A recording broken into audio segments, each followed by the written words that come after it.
Vijit, are you still hiring or it's on hold now because of last 1.5 years? Actually, Dinesh, we have hired the maximum in the last 6 months. Really, that's fantastic. So that says it all for the panel now. Oh, you're No, actually, gung-ho. so I wanted to share, the kind of hiring we are doing slightly different from what we are talking about, right? So, but the number has been high for us. Yeah. And this year, again, we see a quantum jump in our technology hiring. So, Sure. And also your top line is increasing like anything. So obviously, the manpower needs more manpower needs, right? So yeah. and not really, anyways, with the top line, if you see, it's not directly linked, but yes, since we are in a formative stage, I think manpower is going to see a jump. Yeah. So after a point in time, maybe we will see a kind of saturation in that particular segment.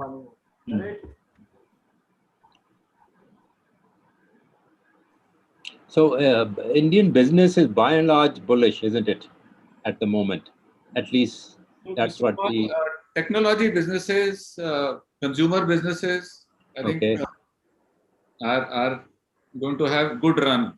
In a country like ours, will be having a good time in next decade. Over entire next decade, I see. Next decade, that's fantastic. I think not only next 1 or 2 years. Fantastic to hear. The entire decade, we should see a very healthy run. Yeah, and I think colored by what we are seeing temporarily, which is I would say a temporary setback because of COVID. But once we are out of it, we are. I think we are marked as the fastest growing, even outdoing China. The next few years, that's what they say. We are supposed to grow the fastest. That's okay, but China may not be the right benchmark because China has a very large base. But we already have so much, penetration for various products and services in country like ours. So our consumption patterns are going to change, in over next few years. Geo is right example. Geo, OTT, how we started consuming media. So media is not only, what you and me are consuming in big cities like Delhi, Bombay, Pune. Media consumption is showing such huge in tier 2, 3, 4 cities, and so is the case with every consumable product. If that be the case, then we really, I'm quite bullish how things are going to shape up in time to come. That's right. And if stock market is a barometer. No, that's not the right barometer. Not at all. Yeah, so I concur with Dinesh. Even technology and consulting, you will see a lot of good spike coming in because technology will enable the every digitization of the world, and then consulting is the way how to run the business and probably what. So technology and consulting, both organizations will also be flourished, and it's already flourishing. So even if I look at my org, we have been always hiring right from us. Yeah. Shall we begin? Yes, we have crossed 100 and the numbers are counting. So I think you can start, Gautam. Okay. Good evening and a very warm welcome to you all for being with us today in this seminar. I'm delighted to welcome Mr. Gulati, Mr. Thakur, and Mr. Kar for this evening.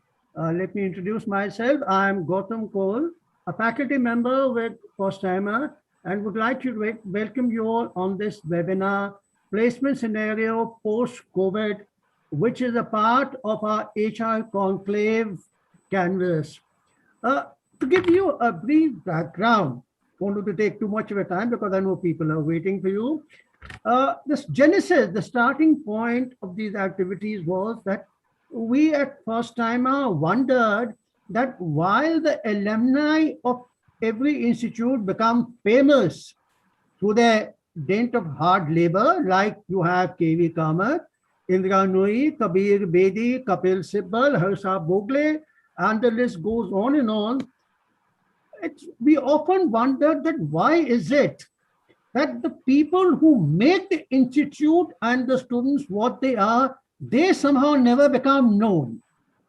They always remain unknown or remain in the background. And it's very peculiar Indian conditions. It's not so in US. There, the faculty which goes in making an institute is honored, recognized, and the name script, but it is not so in India. And as an attempt to rectify this gap, we at First Timer decided to let's take the first step by instituting awards for HR fraternity in the memory of our founding faculty. And and slowly this idea took shape, and we instituted awards in a host of diverse activities of HR, like talent acquisition, employee engagement, diversity inclusion, young Turk. These are some of the categories that we, and many more, but I'm just naming some. And this is how we got we started this activity. Margdarshak, as the name implies, refers to those who pave the way, show the way, and it has huge spiritual overtones. And in keeping with Indian ethos and Indian culture, we adopted this term in order to honor intellectual stalwarts like Dr. Vikram Sarabhai, Professor Ravi Mithai, Dr. Kamla Chaudhary, Professor Ishwar Dayal, Professor Suresh Kuchal, and many, many more. I'm very glad to share with you all that a maiden attempt, and on which of course we'll build up and continue. Our maiden attempt has met with huge success, and the industry has resonated and responded with tremendous support. But let me bring one point to your notice. While we were sending the nomination forms and asking people to participate, some people reverted and asked, what is the nomination fee? We haven't seen it in your form. And when we said there is no commercial angle, there is no monetary angle, there is no nomination fee, they were very pleasantly surprised, and the stature of the award and the credit went up several fold because they realized it was an exercise in utmost solemnity to honor the people who had made Indian managers what we are today. So that is the brief background of our Margdarshak Awards, which is being carried on in form of these webinars. I'd like to take a minute or so to just spell out other activities that we are doing with our students. We have started what we call knowledge series. The MBA, as you know, is being a practical course. We want to take them beyond the classroom and give them the practitioner's perspective. And therefore, we have had speakers with a very diverse background, from NGOs, from industry, from academia, even from armed forces. At times we've had people who migrated into academics. And to give you an idea, some idea of the leading lights which have participated, Dr. Behrouz Sitna of Georgia University, Dr. Vasu, Dr. V.K. Narayan of Pittsburgh, Professor Balakrishna from Seattle, and several industrialists like Mr. J.P. Rao of Value Homes, Mr. Raj Nayak of Avalon Consulting, Mr. P.B. Rajan, President of Madras Chamber of Commerce, and they have participated and done a lot of value addition to our students. Now I come to the main event and objective of this evening. I'd like to share with you all that of late, as we have been interacting with our students and also interviewing incoming batch, we sense a lot of anxiety and uncertainty with our students for various reasons. They are complete, I wouldn't say, they're largely at sea due to the pandemic. And when we talk to them, there is no way, no place, no platform to whom they can turn. Okay, how long will this corona continue? You know, they have quite naturally so many questions with a lot of uncertainty looming around. How long will this continue? Is it man-made? Is it natural? Is there going to be a third wave? How long will the vaccination take? They are vaxxed every day. They are reading. First lot of Sputnik has come. Second lot will come. COVID Shield, Covaxin, Moderna, Pfizer needs cold storage with so much data being blasted of them, and with WhatsApp University in the background adding to its own confusion more than clearing their doubts. They are in a pretty foggy state of mind, and there's a lot of anxiety. The efficacy of the vaccine, etc., etc. Now, we are not doctors, but we can understand their anxiety. And so what is happening and why therefore this particular webinar is that at this point, they do not know where to turn to. The parents can tell them only so much. They talk to their peers and they talk to the seniors from whom they get a little fragmented view of things. And then they turn to the consultants. The consultants have their own axe to grind. So they are totally largely at sea. Also, they have a lot of doubts about the virtual mode. So where they picked up, it's a different thing, but they are always debating with us the efficacy of the efficiency of the virtual mode versus physical mode. And we are trying to convince them that industry will look at your ability to cope with the situation.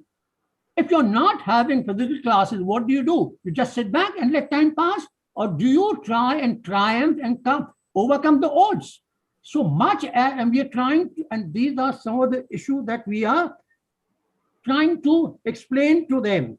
And some of them are so confused that they ultimately adopt a casual, some people have a very casual approach, some have a place approach that we're willing to drop 1 year and we're going next year, as if B schools are just waiting to pick them up next year.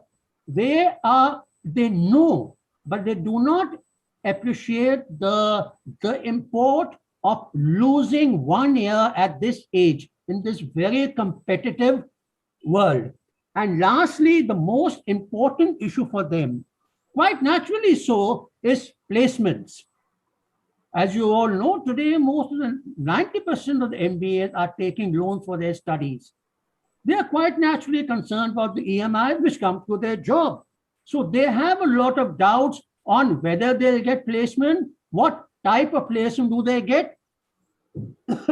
So these are some of the doubts while we try and certainly try and allay their fears.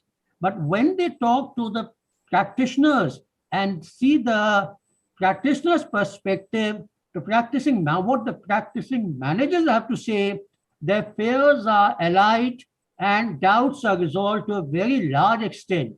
So I'm sure that at the end of 75 minutes, they will be feeling much lighter, far more reassured, willing to pick up the baton and start running once again. With this brief background, I hand you over to the host, Mr. Vinod Kaul, and we all look forward to a very exciting evening. Once again, a very warm welcome to all of you. Thank you, Gautam. So it's from Gautam Kaul to Vinod Kaul. So I think the Kashmiris are dominating, certainly. But anyway, I will warm welcome to everyone, especially the panelists who have taken the time and trouble to really come on time. I know it is not easy, especially when people are, and I'm sure all of you are in high pressure jobs.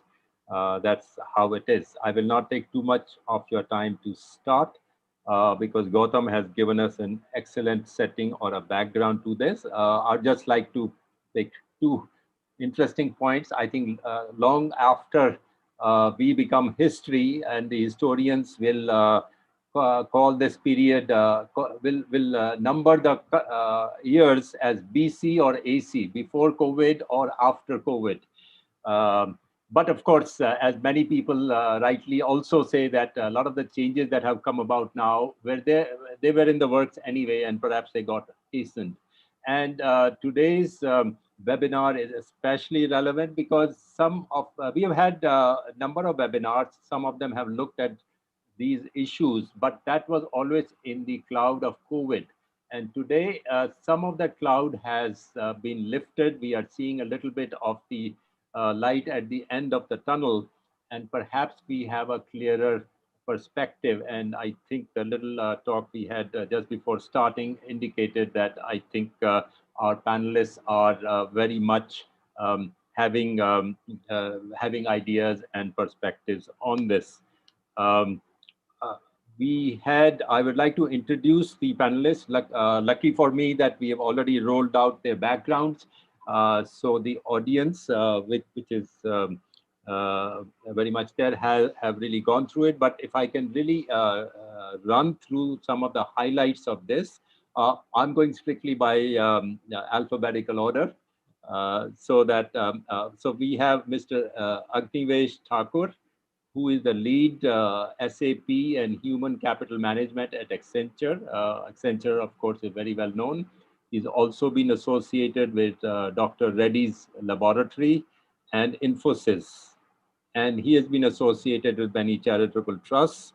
And of course, from our interest point of view, he's been associated with many business schools and engineering colleges. And of course, we today have a very large audience who are actually students, and of course looking very keenly at what is going to be shared with us. Then we have Mr. Avajit Kaur, who is the Vice President Reliance at Jio. Of course, Jio, Reliance and Jio doesn't need much introduction. He's the head of the talent acquisition, and as such has been an HR leader with over 20 years of experience. And of course, he's been involved in business transformation, talent acquisition, and other related areas like enhanced employee productivity and so forth. He's also been associated with companies such as TCS, Aditya Birla Capital, and ACC. He's from XLRI. Okay, so Mr. Dinesh Gulati, COO of India Mart. India Mart, of course, is a very solid setup in India who have brought around a lot of changes, and they're on the tide of or on the cusp of change. You know, he's masterminded a lot of the innovative practices at India Mart since 2012. Okay, so that's very interesting to hear. Before that, he was a group president at Indian Express, and he has been associated with various brands like Jensen & Nicholson, Bharti Airtel, Kodak India, Reliance Infocom, and Swan Telecom, with over 25 years of experience. And he is from FMS. Okay, so so the way we are going to start, Anil, would you like to have a word at the start? I think you carry on, please. Okay. It's already okay. 5. Okay. So the way we are going to do very quickly in part one, each one of the speakers, as I call them, will have up to 10 minutes to give their unique perspective and experiences and shed light on the topic, which is job scenario for MBA aspirants post-COVID.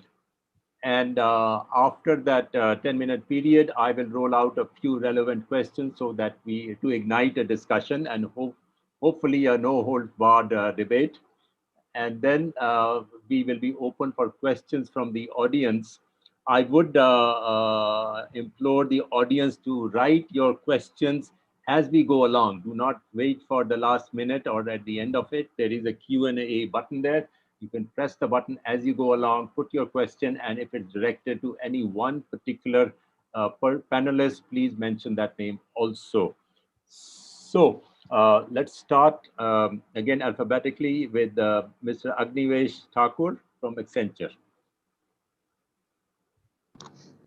First of all, thank you, Vinod ji and Gautam ji and Anil Somani sir for this wonderful opportunity to connect with students. And I know this is anxiety times, that it's not anxiety time for you, it's also anxiety time for the parents, because I as a parent also have a same anxiety that what my kid will do, right? Everything is moving, right? Everything is online. The guys are not having, the same enthusiasm or same concentration for the school, right? So we are in the time.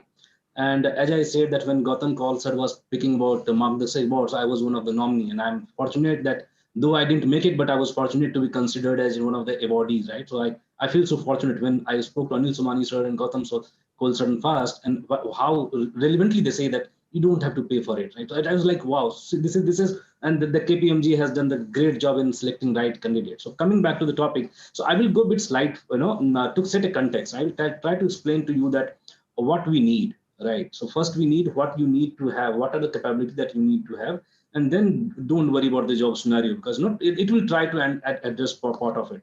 So very valid observations, very valid apprehensions you all must have, even the folks who are coming to organization or coming to business school, and also those who are studying and those who are passing out, right? And we will have these are all genuine ones. We are not brushing aside that your experience or your apprehensions are not correct, right?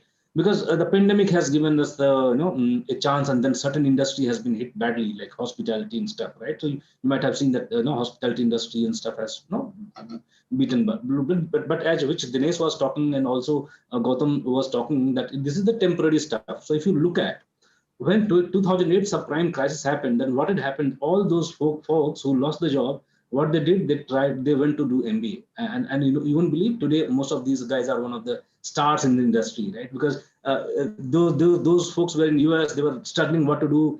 They filled all the MBA colleges in India and abroad, and then if you look at career so what happens whenever there is adversity, this is always an opportunity to come in, right? Always there is an opportunity. So what we do, right? So when pandemic hits, or when any adversity hits, right?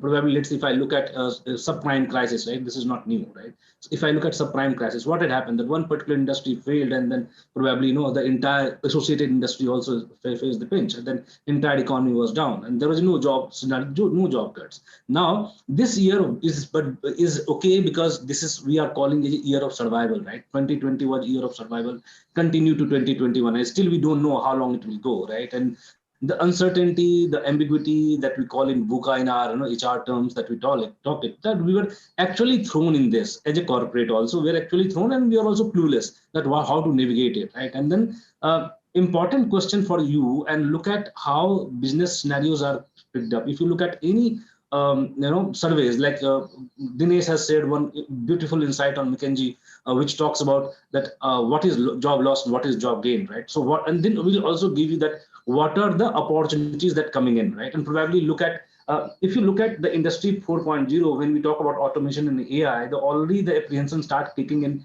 way back in 2018, 2019, that what will happen? The AI will take away my jobs, right? And then pandemic hit us badly, then everything is coming, and then organizations also trying to do like non-touch or touchless kind of intervention in the organizations, right? So and then do we have the right technology? Do we have the right resources to do that, right? So what we need to look at this point of time, one, the first, don't get disappointed, right? Don't get disappointed, and invest in the core learning, right? Invest in the core learning as in that your contextual and conceptual clarity, right? When I look at students, right, job will keep coming, as Dinesh saying that in his industry setup also, in his business also, he will be hiring a lot, and because this is one thing. Supply chain, I see that is tracking up, right? I also see a lot of digital intervention happening in marketing. I also see a lot of things happening in telecom, because these are the things that you need to look at. And even in IT and consulting, there are a lot of jobs coming in, and you might have seen that if you only read the news of WhatsApp University, you only see some negativity out, but you should also look at the industry started hiring, right? You see that TCS hiring 100,000 of people, and probably Infosys is following up, right? So you look at all those industry also, even hiring folks, right? So hiring is on, jobs are there, right? The only thing that we need to look at, or how can I be relevant to that particular job, or how can I be more prepare myself so that I can be more employable, right? Because if you look at research, previous research says that 93% or 94% of our engineers are not employable. Almost same kind of MBA is also not employable. Why? Do a critical examination and do some SWOT analysis on us, that why I can be employed for this role. So let's say if you're applying for XYZ company, right? First, I should know that do I have the right skill for this role, right? We cannot, we all desire a lot of things, but do you really think that I deserve this, right? Did I have done the right things and do I have the right capability and competency to do that? I will also going forward, I also talk about certain more things, but looking at scenarios, I still believe, and we have been seeing that industries is opening up, West is opening up, right? And those organizations where there were job cuts, job losses, they are back to hiring spree, and then because the customers has started demanding the work, so everything is moving in a very positive direction. Having said that, us, in fact, the organizations is the prime responsibility is to make sure that our employees are safe, right? Our folks who are coming to us should be safe, right? It should be given a proper safe environment, right? Otherwise, the pandemic has caused a lot of mental agony as well, right? We have not only lost life, we also lost a lot of mental agony in the team, right? In the organization. So what exactly we are looking at this point of time, and this I'll keep repeating myself because this is very important for you to know. One, that we talk about cognitive flexibility, right? How well you are able to understand, right, and things and deliver it. Second thing I'll talk about, are you a problem solver, right? Can you solve a problem? And having said that, looking at why we are only looking at going to the top organizations like Geo or probably Infosys, TCS, Edge, or going to India Mart. Why not you look at going to MSMEs, which really needs folks, right? So why don't you look at that segment as well? Why don't you look at there are a lot of problems that which pandemic has faced, right? And you all young guys can think of, right?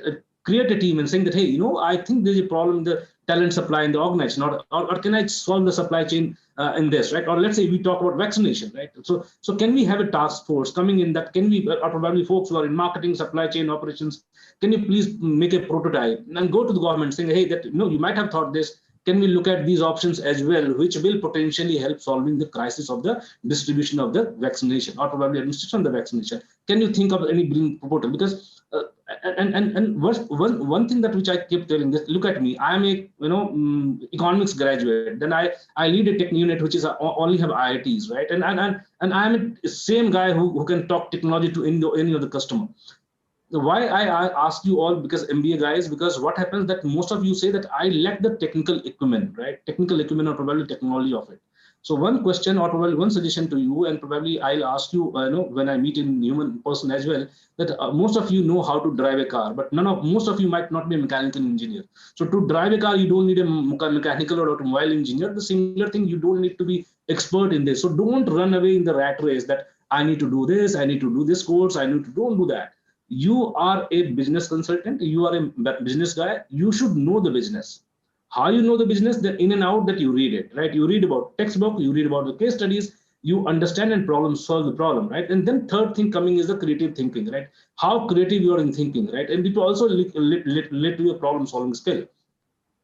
Important part which we are talking about, which will be more predominant now, is your emotional and social intelligence, that how well you are connected with your own emotions and how well you are able to empathize with your others, in the team, right? This is what we look at, right? And how resilient you are. So these things are not, terms and jargons. These are the actual things we'll look at it. And Dinesh and Abhijit will agree to me that yes, these are the most critical skills. First thing is your conceptual clarity, aging that which field of studies that you are doing, you should be knowing in and out of it, right? To spend more time, right? Spend more time. As we say that, as we were talking about that, what we were doing when pandemic was down, right? Our first role was to survive. But having said that, we still had the chance to get away and read the books, read the textbooks, and attend the classes and do that, right? So these are my initial takeaways, Vinodji, which we'll talk about that. If we have a creative mindset, innovative methods of the way of working, and certain cognitive technology, cognitive flexibility, or probably and stuff, and also we look at what is my digital literacy. Are we good to go? Am I a good guy who can ride on these technologies to use it or probably to deliver it? Or as a business consultant, can I give some more inputs to enhance the experience for the stakeholders, be it your customer, be it your employees, or be it anybody in the ecosystem? So these are my initial takes, and then going forward, we can have discussions on that, Vinodji. Thank you, Agnivesh. And if I can just highlight some of the points you made. First of all, I think a lot of our students at least would be quite thrilled that you're coming out as an optimist, even to the point of saying sort of a COVID is an adversity, but any adversity is a pause, and it gives you a possibility of improving yourself. And you gave the example of people doing MBAs when their companies weren't doing too well.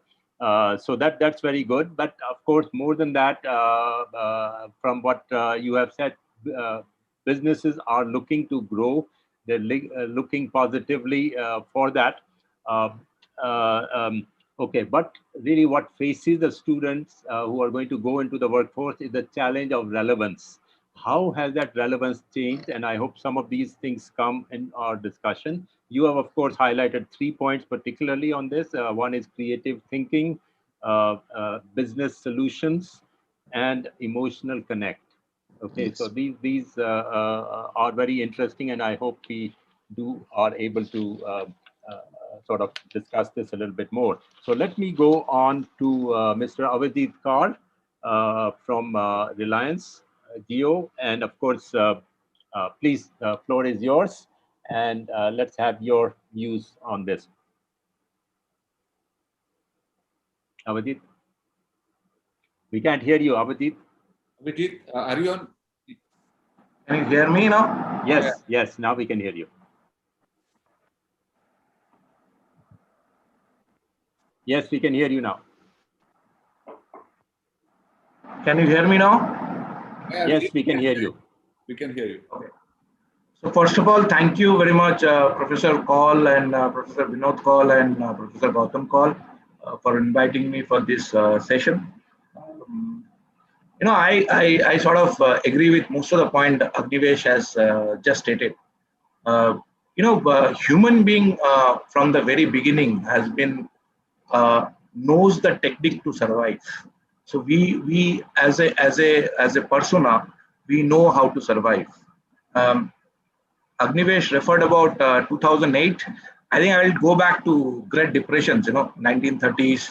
You talk about World War I, you talk about dot-com era. If you see the whole economy as a whole, it has only grown. The good part, and why I am an optimist, is see India as an economy. We are talking about being a $3 trillion economy by 2025. Obviously, we have lost about 3/4 of last year, but there was a prediction that was made by the RBI governor only about 7 days back. Our economy is going to grow at 9.5% this year. So from an economy standpoint, and the country that we belong to, I think it's a basket of opportunities. So we are an economy where you see the maximum number of FIIs, maximum number of. I'll just give you an example, and it's an interesting example. I come from a company which saw the maximum foreign investment in a year, which was the toughest, right? So it's a very dichotomous situation, and these are realities of life. We as Jio, we got an investment of about $20 billion last year, and that has come from the whole globe. And so that's an interesting aspect. There is another interesting aspect that I want to bring in. There's a company called WeWork, which was supposed to get listed in 2020 March. The valuation that point in time was about $47 billion. It is still not listed. It is supposed to get listed in April 2020-21. I think they're talking about getting listed now. Their valuation has fallen from a $47 billion to a $9 billion. So that's also a reality. A reality of a world where things are changing. WeWork once upon a time was supposed to be an organization which was supposed to give spaces, flexible spaces for different organizations so that you don't spend money in it. See what COVID has done to them. The whole dynamics keeps on changing. One of the key things that is going to change. So I want to state 2 points here before I get into much detail. So one is we are known for our survival mechanisms. I think that is very important. Second thing is we belong to a country, which is going to grow maybe faster than most of the world. So obviously, when the country grows, you get more opportunities, more jobs. So that's the second fact of life. The third fact of life is the way we are doing things, is it going to remain same? The answer is no. But does that mean that the jobs are going to go away? The answer is again no. What I'm trying to tell you is, yes, there will be a certain set of sectors, certain set of jobs which is going to go away. But at the same time, maybe we'll have 2x, 3x kinds of jobs which is going to come up in different sectors. Just to take an example, if you see the kind of hiring that is happening in IT at this point in time, I think IT has not hired this many numbers in the last financial year also. So there is a need for people. There is a growth in the economy. There is a growth in the different industries. Maybe the skill set that is going to required is going to change. So I will take an example of jobs, which may not exist. So I'll give an example of a transactional job, which we have in a banking sector. which is called a tailor's job. I doubt whether that job is going to stay or not. So that job may go away, but can I have more jobs? So if you see our economy as a whole, or rather Agnivesh was referring to a sector which is a very interesting sector called mid and small enterprises. That particular sector needs perhaps the largest amount of investments, right? And to invest, you need people who is going to go and sell your loans to those people. Now, selling a loan is one aspect of it. The other part of it is, do we have the proper mechanism to do credit analysis, right? A job of credit analysts, a job of risk analysts, these are the jobs which is going to increase. Will we have the same number of sales guys for that particular segment? The answer is no. But will we have sales guys? Yes. But the skills are going to change, right? The functional skills that a sales guy has now is going to change. I think that is where we are. I believe in. I believe in an opportunity that this country is going to provide to all of us, but we have to adapt ourselves to take that opportunity. I would like to talk about 2-3 skills. I think Agnivesh covered most of the skills. Being a first speaker, that is an advantage. So I should try to pull in a couple of things, which MBAs actually should have. So, look, guys, there are thousands of MBA colleges in this country. There are thousands of people who pass out. That's a fact of life. There are maybe lakhs of engineers that passes out from this college. But the unfortunate part of India is that our education system is not building them to be job ready. Okay, I think that is where the biggest challenge is.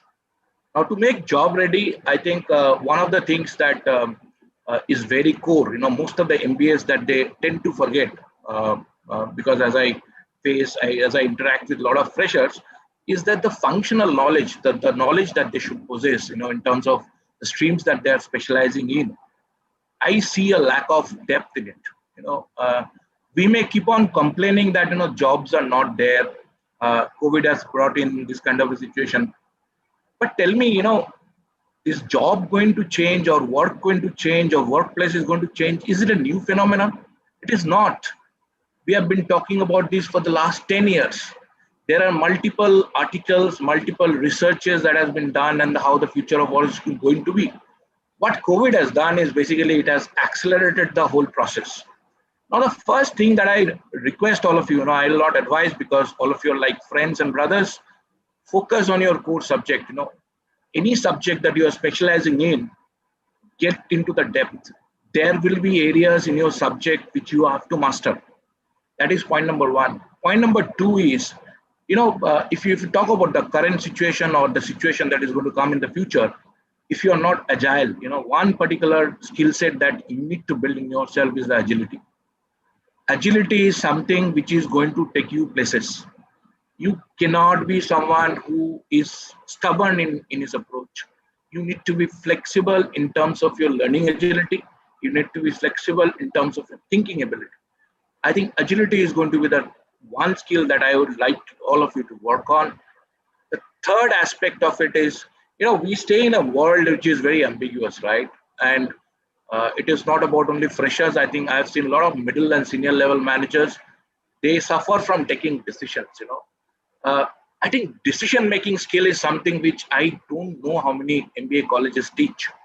And trust me, in your career, the starting time of your career, you will have instances where you will have to take decisions. I think that is the other skill that I would like to focus on, right? And I will leave the rest of the discussion to our question answer because that's going to be more interesting, I believe. I think so. That's it from my side, and Professor. Right. Thank you. Thank you, Abhijit. Okay, I'm getting. Hello. Yeah, we can hear you. Okay, thank you, Avadit. You have put a new dimension to our discussions, which is very much there. Of course, you started out on a very positive note also, like Agnivesh, which of course is very heartening. You said a lot of things, but the one point I would like to bring out is the focus on skills. And that there is a change that is definitely happening. So let's not fool ourselves.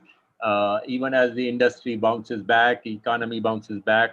So there is a much more focus on skill change. And the problem today is lack of functional knowledge. And I like to underline the word functional, not the word knowledge. Knowledge is available on tap, I think, these days. But really, what is functional knowledge and how do we acquire that? And this is, of course, partly the job of the college, but also of the industry. And you sort of advise students that focus on something and go to its very depth. Okay, and perhaps some of this will come out in our discussions also. And the other big point you said, which is of course a softer skill, is the agility, the flexibility, and the learning and the thinking. I don't know if this is required because of the changes that are taking place quickly, or because that's how business works now. Perhaps some of these areas can come out again. But thank you, Abhijit, for sort of enlightening message there. So we now come to Mr. Dinesh Gulati, who is the CEO of India Mart. And Dinesh, you mentioned that you wanted to upload some slides also. Yeah. If you want to do that, I think there is a share screen there.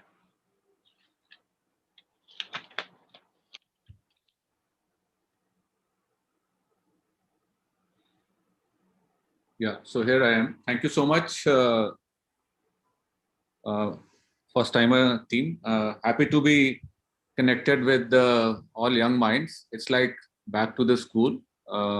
Always good to connect with young minds, and then always helps to pick up some good points for which you want to emulate at this stage of your life. So thank you so much for giving me this opportunity. I didn't know that I would be number 3 in our presentation, but alphabetically you're there. Yeah. So, but I've tried to capture some of the points in next few slides. I'll try to cover it in next 10 to 12 minutes. Over these slides. I have also shared a link on the chat. With everybody. Yes. This article I had come across, I think a year and a half back, and I found it so relevant. And when I saw the topic of today's discussion, I immediately recalled that detailed report, and which will help each and every fresher who's passing out to relieve them out of all apprehensions and kind of misconceptions they might carry.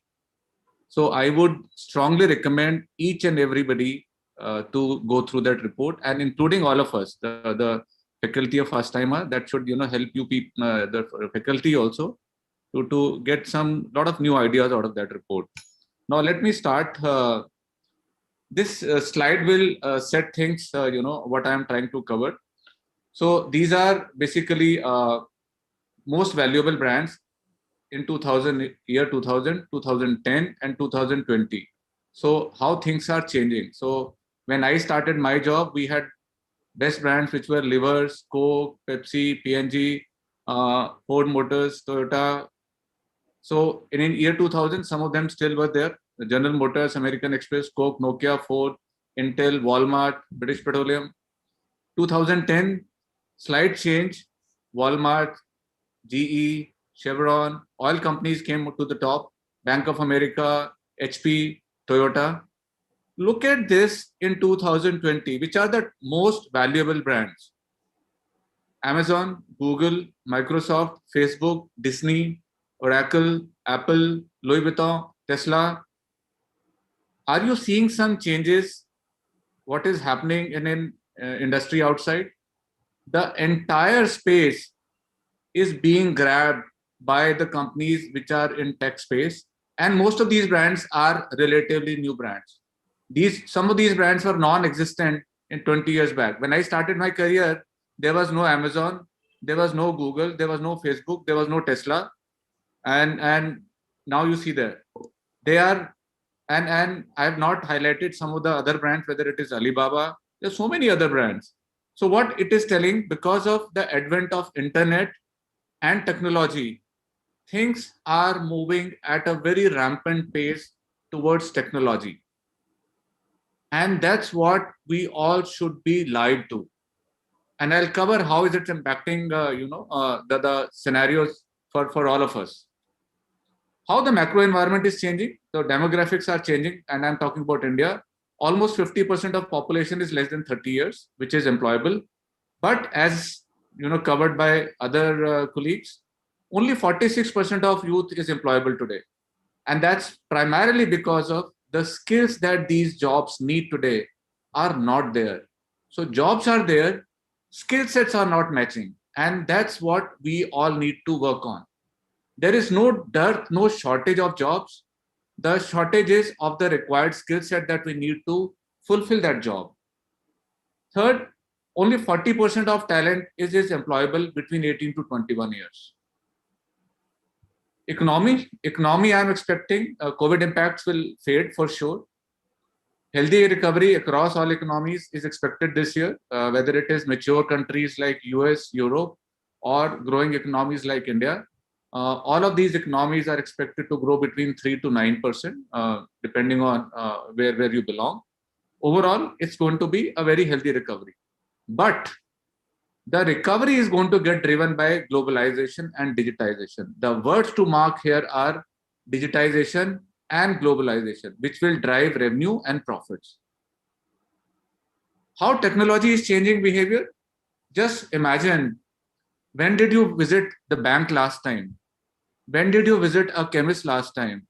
When is the last time you withdrew payment from an ATM or paid money to anybody through cash? Whether it is for last 1.5 years, people are doing their college, including all of you, or schools, toddlers. Their entire education is happening online. Last time I went to a movie theater, it was almost 1.5 years back.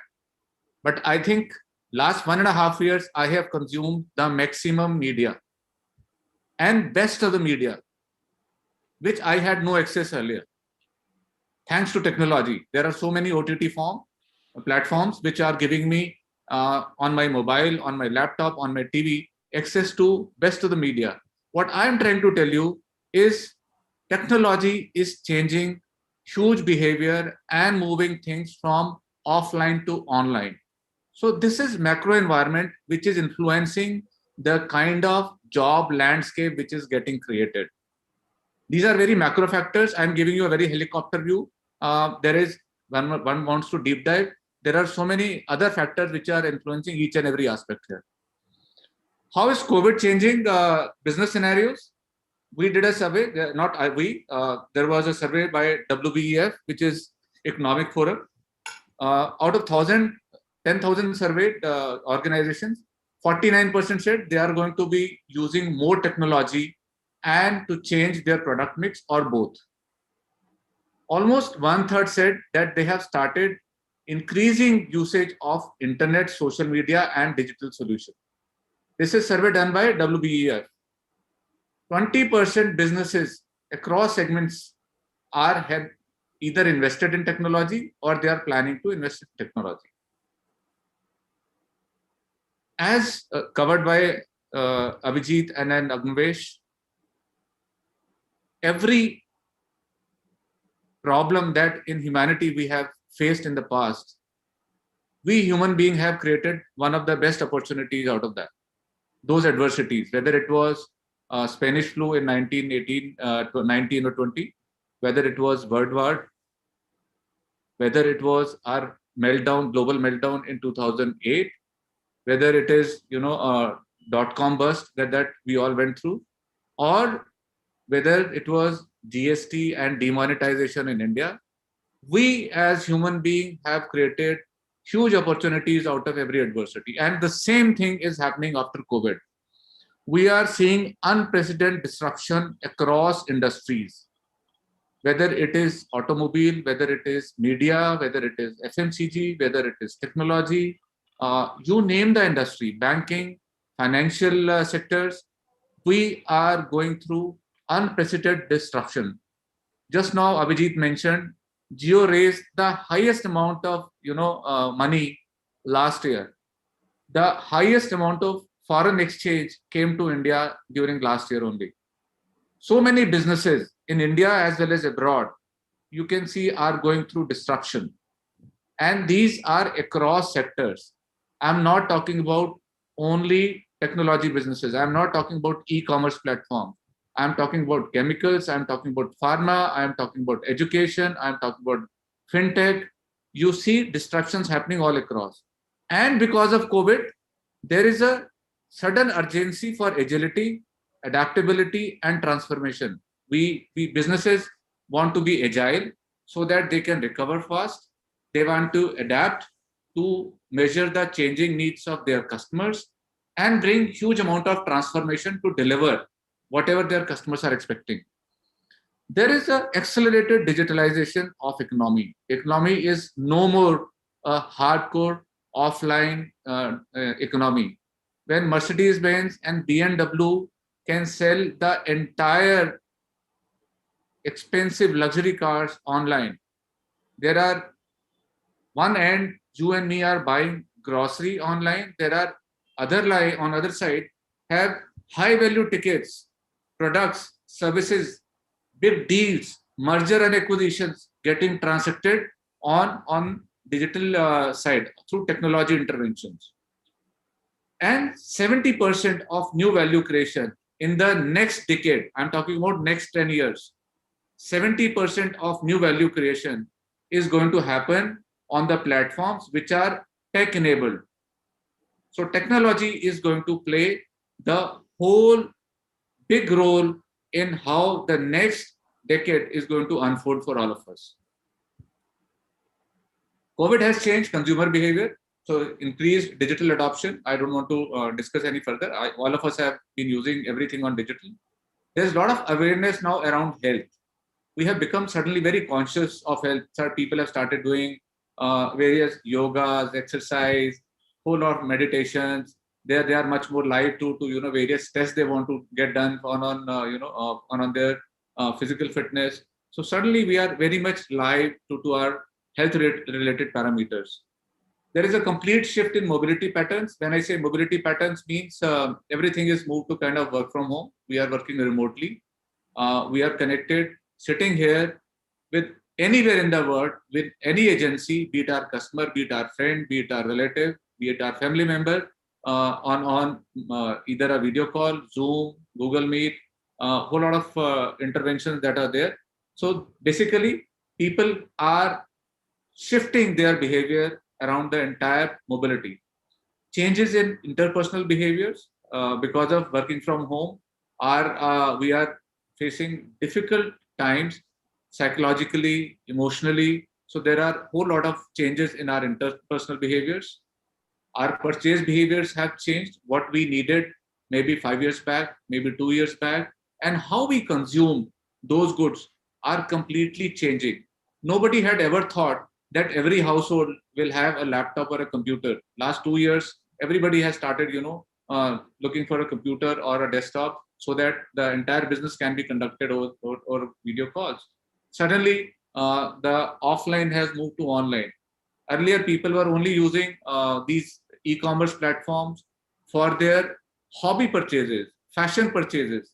Today, all the essential goods, whatever you need on day-to-day basis, a big chunk of those volumes, including vegetables, milk, or whatever you need, is started coming online. And the other big factor, which is going to impact you and me, there is a huge gig economy. I hope you understand what is gig economy. People like of your age or irrespective of any age, they don't want to go for a fixed 9 to 6 job. They want to do freelancing. So post-COVID, India has become the second biggest gig economy in the world.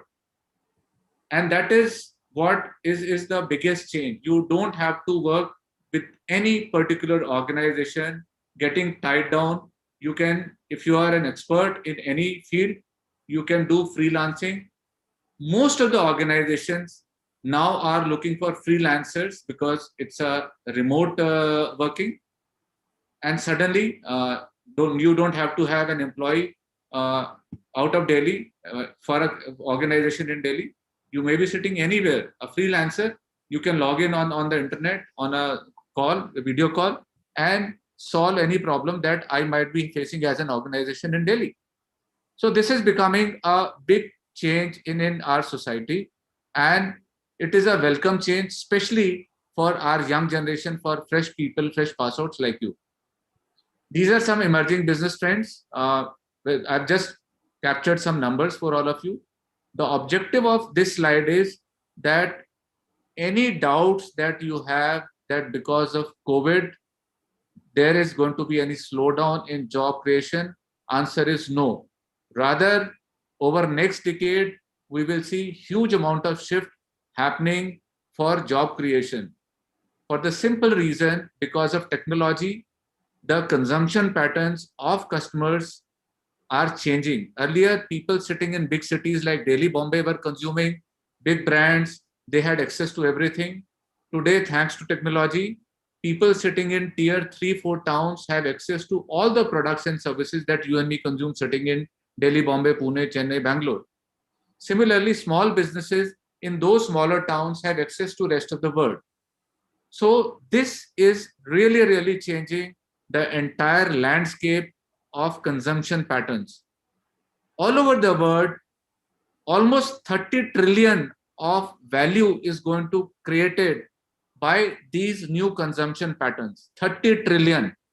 And this is going to create huge job, including country like India. And that's where I have captured EdTech, healthcare, FinTech, OTT, online, e-commerce. I could have written chemical industry, pharma, infrastructure, building and construction. All of us are seeing so much, robust growth happening. There may be a temporary setback which is happening for last 2-3 months, or what we saw in last 3 months, in last 1 year, in first 3 months of last year, because of the COVID. But once the vaccination gets done, we are out of this. We should be ready for a wealthy, very healthy, robust growth across. For the simple reason, there is a huge behavior shift and consumption pattern that I mentioned. Now, my friends here mentioned about what are the skill sets you need to be specialized on. I am just highlighting the top 10 skill sets which matter. You may pick up any of these 2-3 skill sets and make them your strength areas. You need not to chase all these 8-10 of skill sets, but all of these are important ones, critical ones when you go and meet any organization. In your personal life, in your professional life, these skill sets make a lot of difference. First is becoming the data literacy. You may be in finance, you may be in HR, but data is the new fuel. So much data getting created because of the machine learning and AI tools that we have.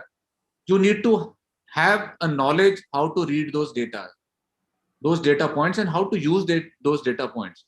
The fourth industrial revolution that actually is happening is ensuring that there is so much tech understanding and data understanding by each and every one of us. Second is critical thinking. How can you be critical, innovative, different for ensuring that whatever data points are coming is helping you to make right decision making. Tech savviness. Tech savviness doesn't mean that you have to be a coder or a programmer. Tech savviness is that you are using any CRM, you are using GST portals, you are using tax portals, you are using lead managers. If you are in sales, you are in HR, you are using so many portals for competency assessment. You need to understand how to use those tech tools. You need to understand how to read an app, how to read a CRM, how to integrate a CRM. So these are basic tools which will make sure that you are improving your contribution to business by being tech tool, by being having a tech on your side. You need to be adaptable. Adaptability means you are working on so many different scenarios. The word is changing. It's a fast changing word. You are moving from existing skills to new skills. Whatever worked yesterday may or may not work for tomorrow. So you need to be adaptable to this changing scenario. Creativity. So imagine it, being imaginative, being innovative, looking at different solutions, standing tall and in the herd is one of those skill sets where you will be able to make difference wherever you work. Then is emotional intelligence.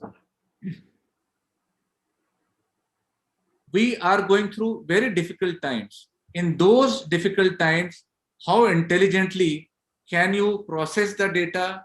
Can you help the business better understand things around them and reach a critical decision making which is expected out of you?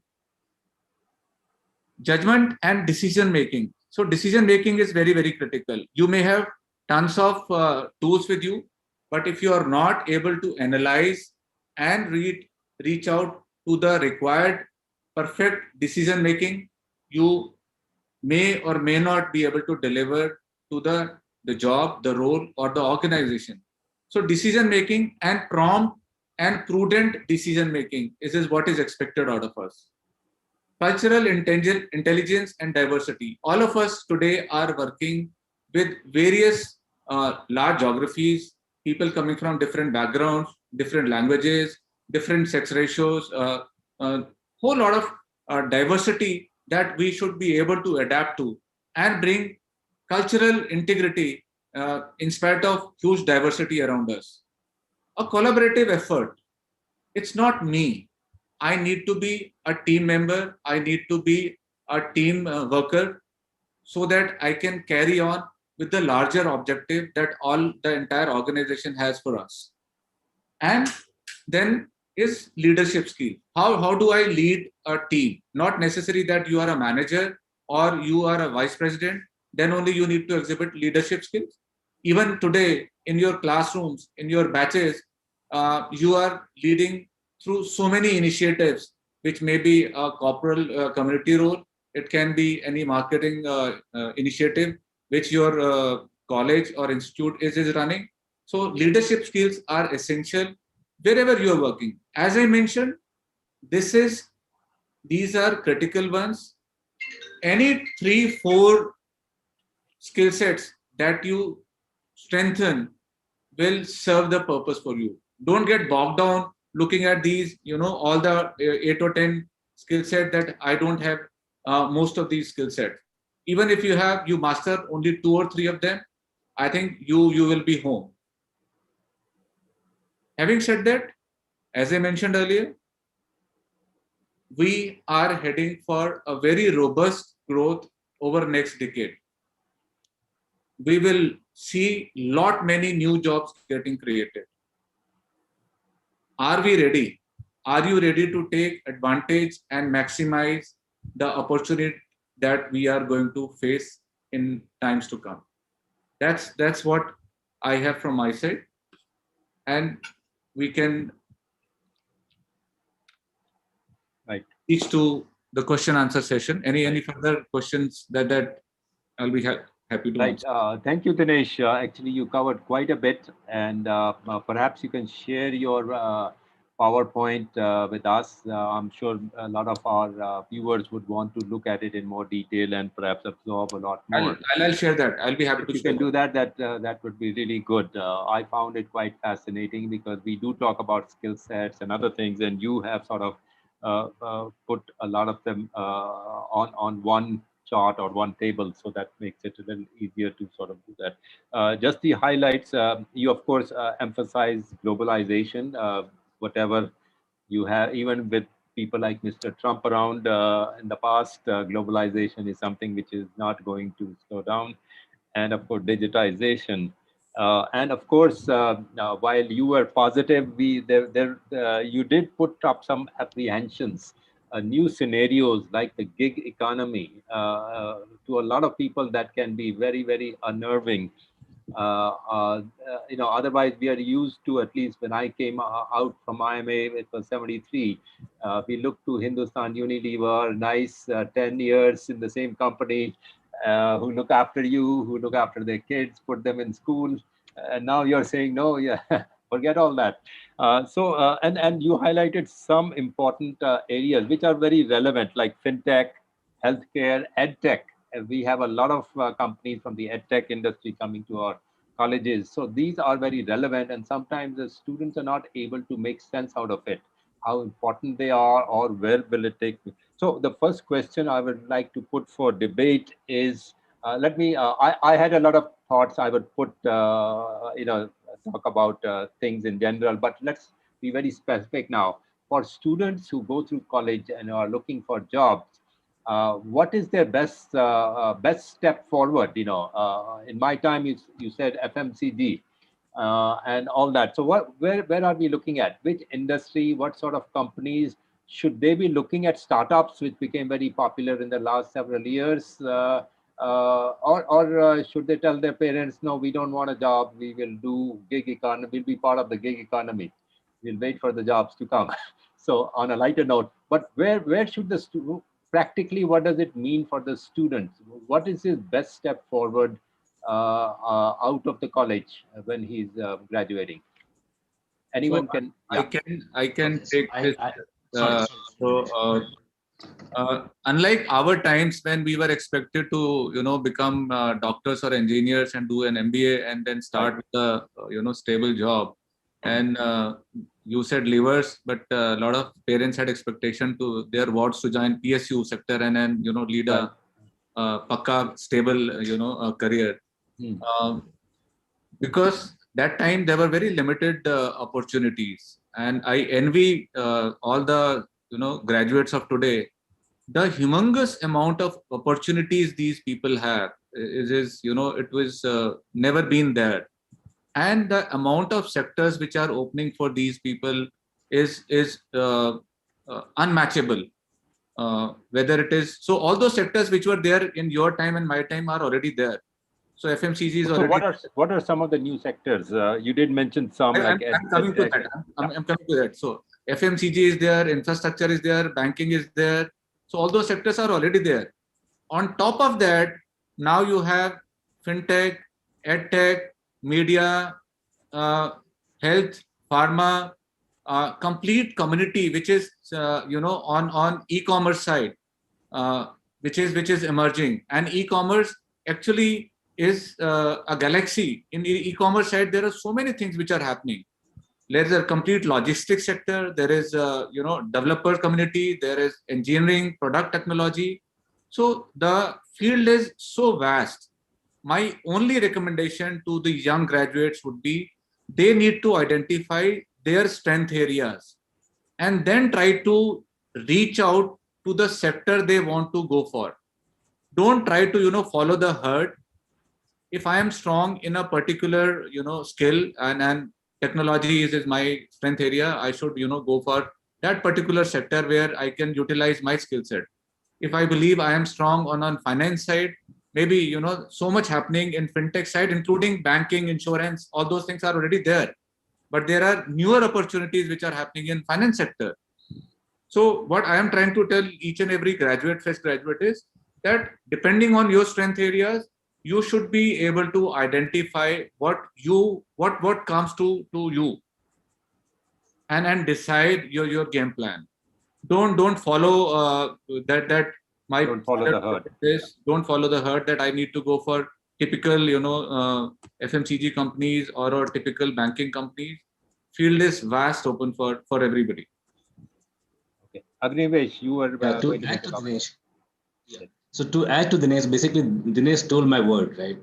Because I stole, I stole his presentation long back at the start, because and he stole my word. So the karma is working on the play. The similar thing, right? Similar thing. What I suggest to students, that follow what you desire to do, right? What's your passion? So if I let's say today say that IT is the best, what will happen? That every one of you will start running to IT, and it will be very irresponsible of me to speak and say that other departments are not good. Let's say exactly what Dinesh says. I will not take much time. It's just like follow your passion. Don't be a herd guy. If you think that you can do wonders in this industry, go ahead and choose it. There is no dearth, right? So each industry is as good and each industry is as hiring. It will only depending upon you, right? That how you perform it. As I keep telling, institute doesn't make students. Students make the institution. So you are the one who can make a difference in any of the career, right? Be it go to any places, you can become Satya Nadella out of it, right? So it's up to you that how passionate you are, how good you are into these things and stuff, right? Don't compromise that I'll go to FMCG and do that, right? Don't be in that race. I will also concur with Dinesh from my experience over almost 2 decades in the corporate. Yeah. Avajit, let me put another question to you. Students who go through college, times have changed. Now we are talking of skill sets and all that and so forth.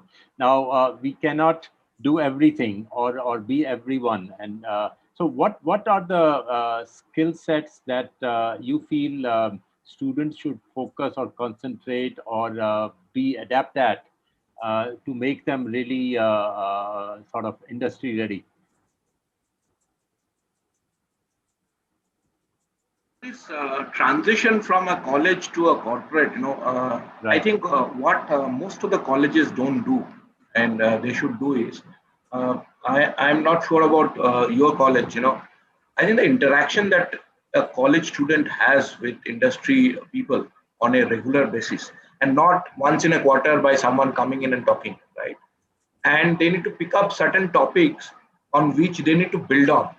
So what I mean by that is, if we are talking about digitalization, okay, we are talking about automation. What is the kind of effort that we are putting in from an industry perspective, or the interaction that a college should have with the industry leader is very important. Look, we may tell students currently that these sectors are going to boom, okay, or this is a lot of space there.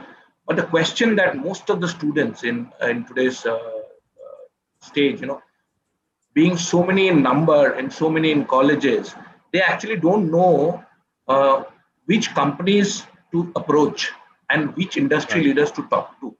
I think that is where everything is going slightly haywire. It is true that we have a lot of opportunities, but it is also true that we don't have people who are skilled to take up those opportunities. I think that skill building can only happen when you design your whole course curriculum along with the industry. You design the interaction mechanism with the industry. I think that is where a college should focus on, and a student should focus on. I'll give you a simple example. So for instance, you talk about being a good credit analyst in the current job. I myself told that credit analyst is going to be a great job in the financial sector.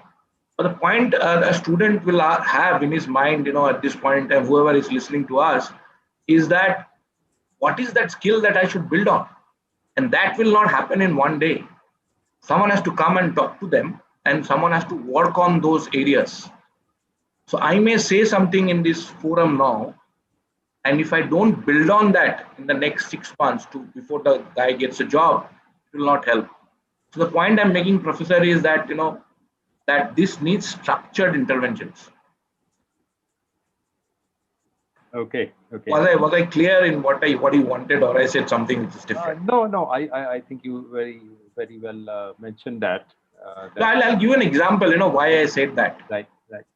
A lot of IT companies are now, including us, we are hiring a lot of UI, UX, AI guys, ML guys, right? Now, when you go to the market and try to get this kind of people, every guy currently has 3 offers in his hand. Right. What does that mean? That the supply that we have created in the digital or the technology space also is not good enough. Hence, a lot of these companies like us and obviously the biggies like TCS and Infosys, they're working a lot on building skills in the digital space. We are actually changing our whole learning path for a guy who is getting in, and that is going to be the future. So that is, and the same thing should apply to a college also, that I see something and I change my course, I change my interaction mechanisms, and then I make them ready. That is what I think is the right way to do. Right. Okay. I'll put one last question since we are running out of time and we have some questions to ask also. This is to Agnivesh, at least we'll start with them. So if the new landscape is going to be a gig economy, where do the careers go? We were taught you stay in the same company for 40. I worked in Bata's for a short while and people there work for 40 years in the same company. So what are the skills that are required to survive a gig economy? Okay. How do you equip yourself?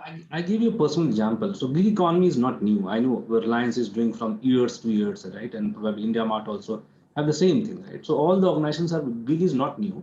The only thing that a lot of things is not formalized because of different complexity of the taxations and stuff, right? How your form 16s will look like and stuff. But having said that, I just give example.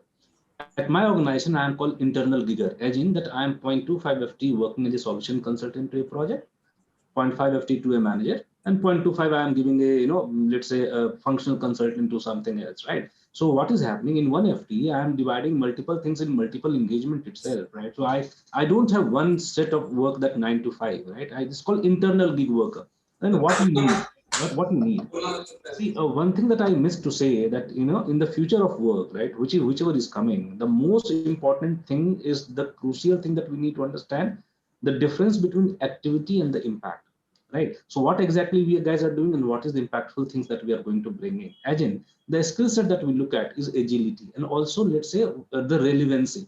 Let's say if I am a business analyst in the morning and guitarist in the evening or YouTuber in the night, and probably I can go and give my consulting in the payroll stuff. Or if I am good labor consultant, I can give a good labor consulting to somebody else. If I have got a strong equipment in CRM, if I can design a strategy for the customer relationship management, I can go to other organizations and say, hey, I can give you 5 hours a week or 10 hours a week, and I can give you this expertise. So again, the important part what we look at is your business acumen, which I keep telling because this is very critical, and Abhijit and Dinesh also emphasize on that you should know the function of it. As in that the concept that you are bringing in, it's very important, right? We will not look for people who just superficially read headlines and make opinions. We need somebody who has read the article, read the topic, understood the concept, because these are the critical concepts which has been in textbook for years and which are relevant to the organization, which we help, right? Because let's say if I'm an HR guy, if I don't know how human behavior at work, I will not be able to manage a large team. I will not be able to manage expectation of the humans at the work, right? So conceptual clarity is important, and that's why we look at, because what is happening, what we see in students today, that they read a Twitter handle, 1-2 things, and then probably they say that, okay, I know the subject. You need to be subject matter expert for at least one topic or two, and then look at the curiosity. One thing also I will suggest, and probably that will be my last take to these students also, that why don't you look at creating certain stuff. Let's say took example that do a lot of research, right? You have all the research surveys available. Why don't you do a lot of research and get on, and you come to the corporate, hey, Accenture or hey, TCS or this again, I have done a great research on employee mental well-being or employee readiness to come back to work. Just giving a simple example. Can you publish and give this example to back to the corporate? And then you see that you will be employable. So please come out from regular textbook stuff. Also look at how you are adding value to the organization, to the society, by having more research oriented and problem solving oriented mindset, and it will definitely help folks in the career. Okay, one point I got was get out of regular textbook stuff. I would Dinesh, like you had a comment? Yeah, I would like to add, because you highlighted twice that we have been brought up with a kind of stable job Right. for decades, and Mentality, certainly right. the gig economy is going to unnerve a lot of people. So the reason was there were not many opportunities at that point in time. When most of us started our career.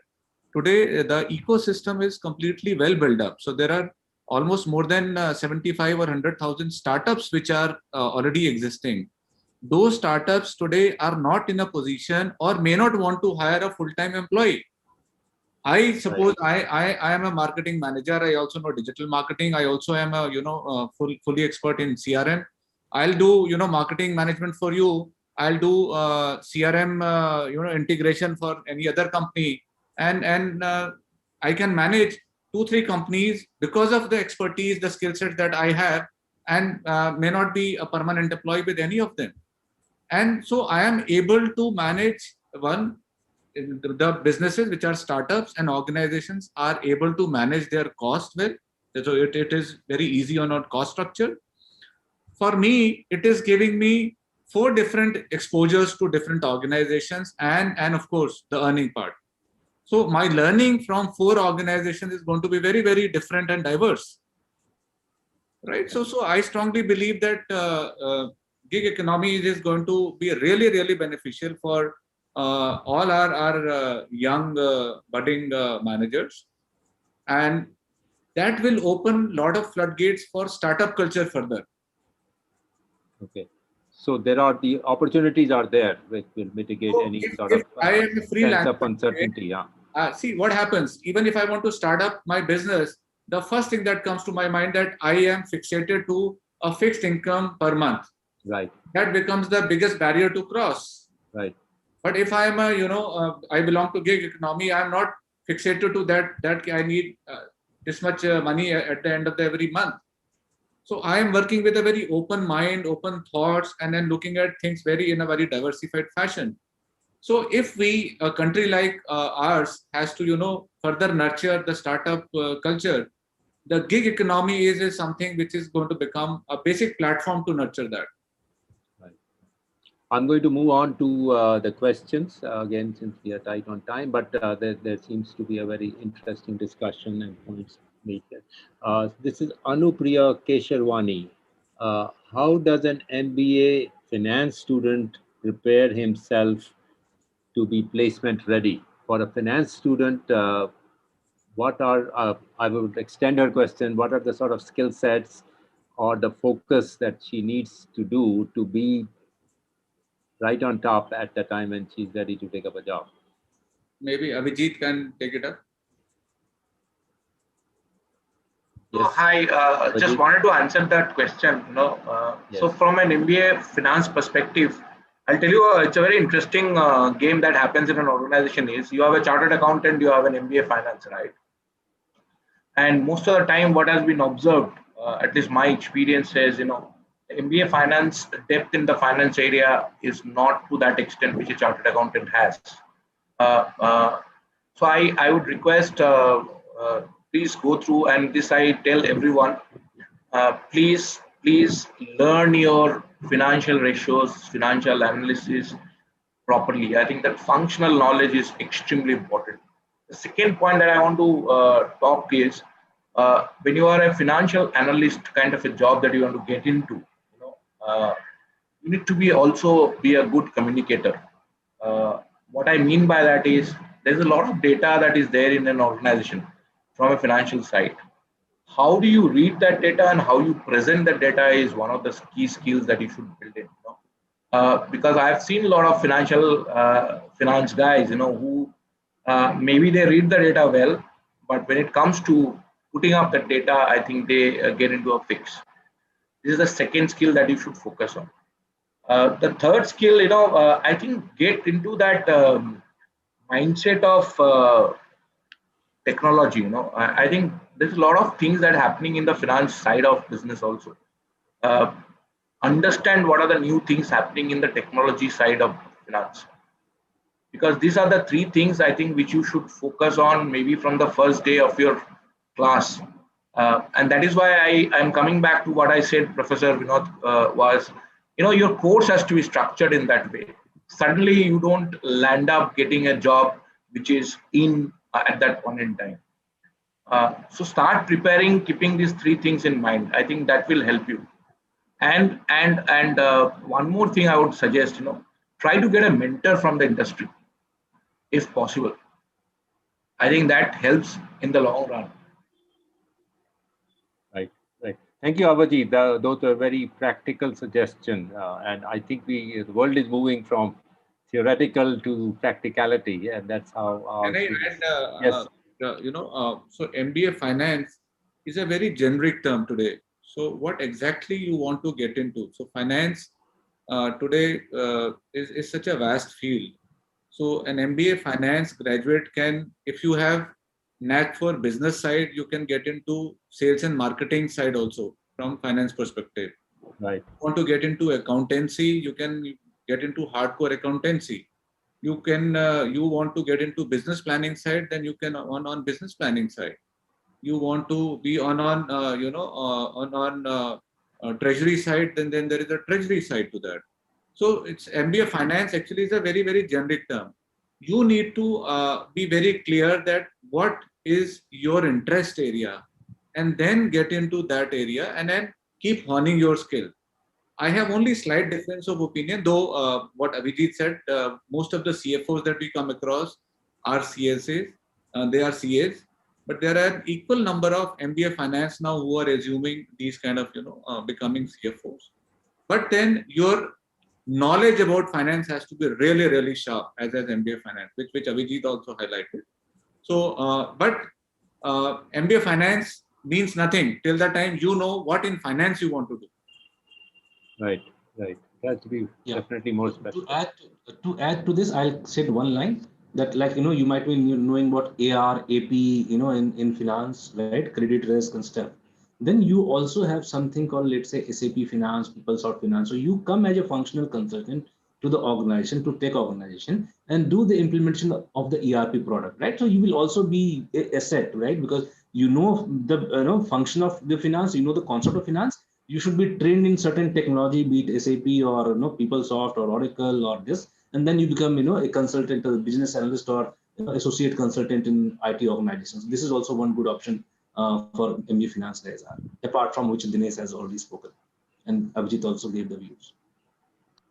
Right. Thank you. I'm going to put a guillotine on any more questions since we are beyond time. And of course, I think we have had a very excellent sort of coverage of the area. So I pass it on to the good hands of Sunil to wrap it up. And thank you. Thank our guests. Thanks, Vinod. And I wish to thank all the participants. Very, very enlightening discussion we had today. And thanks, Agnivesh, Abhijit, and Dinesh. And one thing which Vinod has commented a lot on the deliberations, but one thing I can share is that all of you talked about a great optimism about happening after the COVID situation. And the second thing which I see is a common thread which was there all through is that you need to build on your skills. Just take this opportunity to improve your skills. You should be nimble in your skills because world is changing very fast. In Dinesh's presentation, he showed the sectors which will be booming X times, and some of these sectors which did not exist. Some of the companies did not exist 10 years ago.